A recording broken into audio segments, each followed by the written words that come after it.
Hello, my name is Reverend Dr. May Elise Cannon. Today is Friday, it's October 25th. It's day 385. I have a lot of news to share today. Use this as prayer, use it to be informed, use it in your advocacy. From Jerusalem yesterday, BBC published an article about how IDF soldiers should refuse orders that might be war crimes, according to a former ex-security advisor. This security expert served 4 Israeli prime ministers. He used to be the deputy head of the country's National Security Council. His name is Eran Etzion. His judgment is trusted at the highest levels of the state of Israel. As a former Israeli soldier himself, Etzion warned that the Israeli military, the IDF, might be committing war crimes in North Gaza. He suggested that officers and troops should reject illegal orders.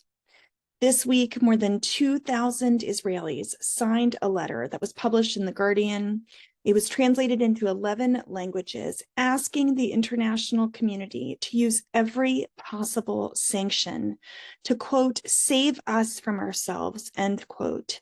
Israeli citizens in Israel and abroad call on the world to intervene immediately and implement every possible sanction towards achieving an immediate ceasefire between Israel and its neighbors, for the future of both people in Israel and Palestine and the peoples of the region, and for the rights to security and life.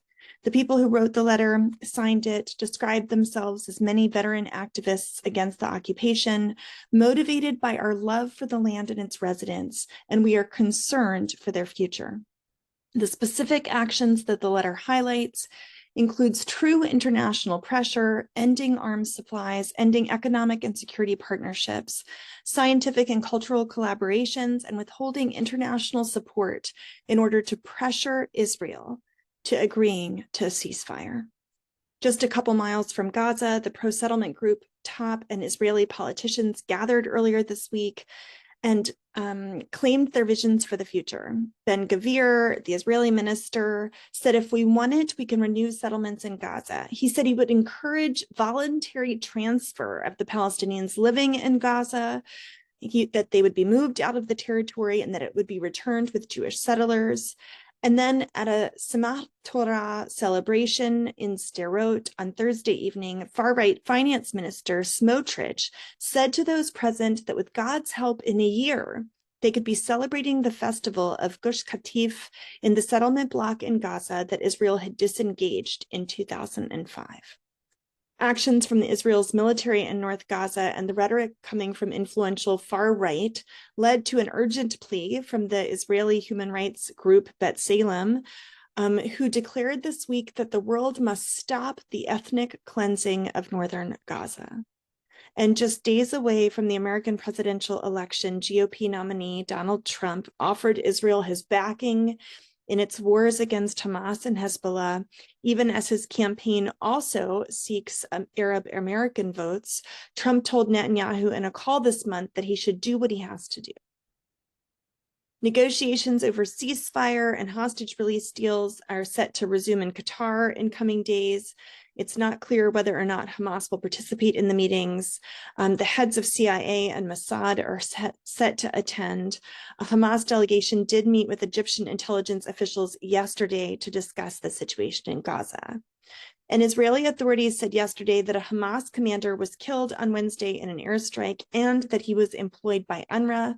UNRWA has not yet responded. Separately, Israel-UNRWA relations and UN relations in general are set to reach an all-time low because the Knesset is about to pass a bill that is designed to make it impossible for UNRWA to be able to operate in Gaza and the West Bank.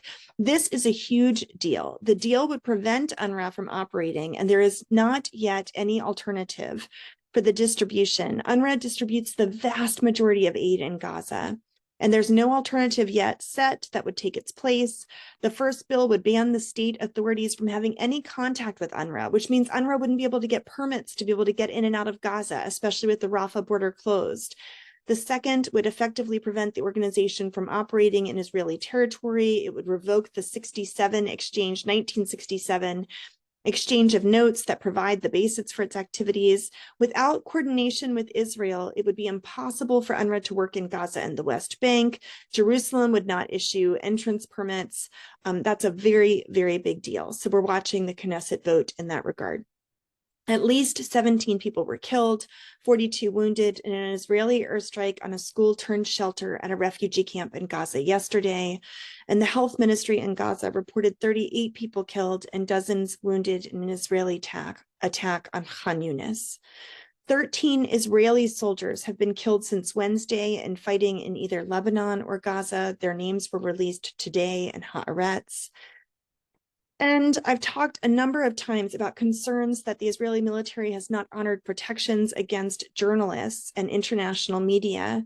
News Today reported additional violations in that regard. 3 journalists killed in an Israeli attack on a residence where press crews were staying in South Lebanon.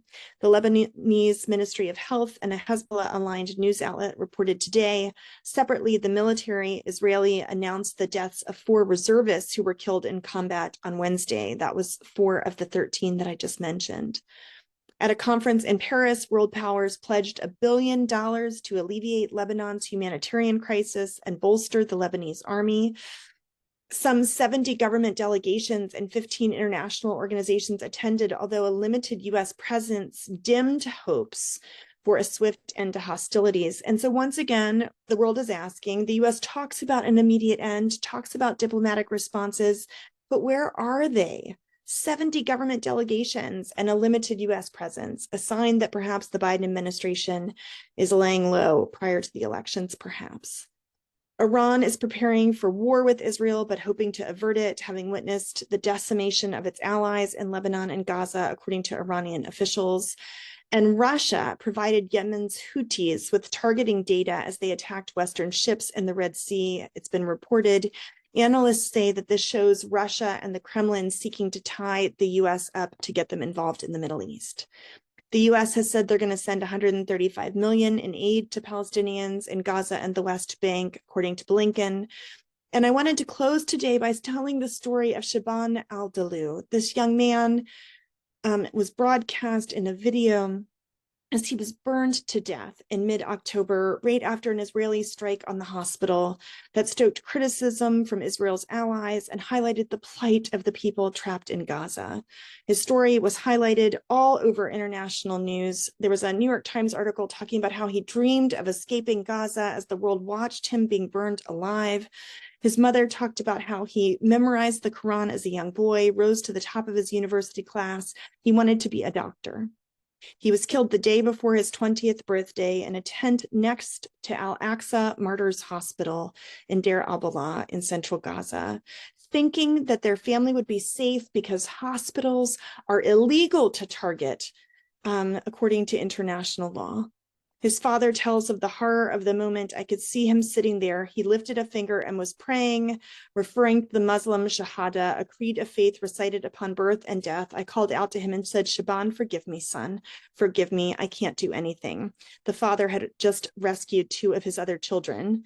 And Shaban once said, I've never felt anything more terrifying than the thought of the dead being absent. The human mind, with all of its brain cells and capacity to absorb and to create, is helpless in the face of such absence.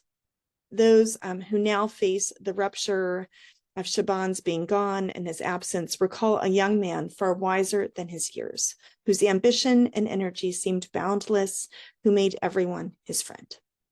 May we remember the life and death of Shaban al-Dalu and all who remain trapped in Gaza, where there is still to this day no place safe to live. May we continue to work to end bombing and killing and death and destruction, to work to release the hostages, all held unjustly in prison, that the atrocities that continue to happen daily would be brought to an end. In the name of Christ, amen.